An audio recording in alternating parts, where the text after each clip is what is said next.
Good morning guys. So nandito ako sa Sipatan, Iwan, Sevilla, Bohol. Dumating ako March 11. That was Saturday kasi nag-celebrate kami ng Matias Sofia Polinar Clan. And then ito ako naglilibot, binalikan ko yung mga lugar na kung saan ako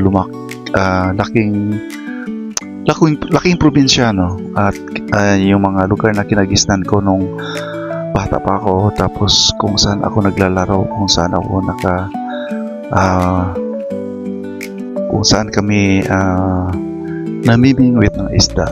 So itong area, itong kinatatayuan ko, this one, ito yung Pasil. Dito kami naglalaba. Tapos bandang dyan, Ima ang tawag namin. Marami din naglalaba dyan kasi mas malawak yung bato na yan. Tapos yung malaking puno na yan, yung patay na yan, nung buhay pa yan, dyan kami naglalaro. Tapos namimitas kami ng bunga. Ang tawag namin ay Tambis Moros. Siguro ang tawag sa iba niyan is, para siyang local bakupa. So yan ang palatandaan. And then yung malalaking bato dyan, minsan dyan kami nagkumakain, nagbabaon, dyan kami kumakain kasi masarap kasi kapag may dalang pagkain.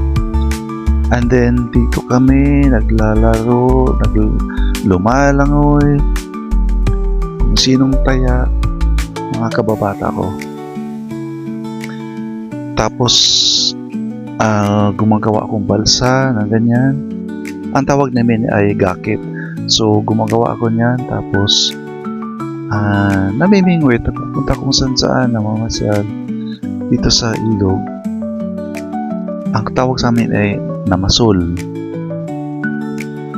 Ayan, namasol. Nung dumating ako dito nung Sabado, ay kinabukasan pala March 12 kasi March 11 ako dumating. March 12 naliligo ako dito kasama yung mga pamangkin ko. So malaking pagbabago. Ako nabibigla dahil sa napakalaking pagbabago. Kasi itong ilog na to, malalim talaga ito. Malalim. So sa ngayon kasi lumilitaw na yung mga bato na ganyan. Dahil sa bagyong Odette na namiminsala, tumataas yung level ng tubig hanggang dyan daw sa may hanging bridge na yan, yung mataas na hanging bridge na yan, lampas pa. Tapos naputol yung kable dyan. Kaya maraming na wash out. So yung tubig nitong ilog, nung tumaas yung level ng tubig, pumasok dyan. Kasi sapa, exit, dyan ang agos ng sapa sa banda sa amin. Dyan dumadaan papuntang ilog. Nung dumating bagyong Odette, yan, lumampas, tumaas ang bilis daw. Yung istorya ng bagyong Odette na yan, continue ko kasi interviewin ko yung pamangkin ko kung gaano kapinsala at anong experience nararamdaman nila, yung mga bagungot na nangyayari sa kanila. So i-continue ko ulit mamaya kasi maglalaba pa ako. Yan ang kunti lang labahin ko, yung 4 na piraso lang. And then maliligo ako. Nakakamiss lang itong lugar na to.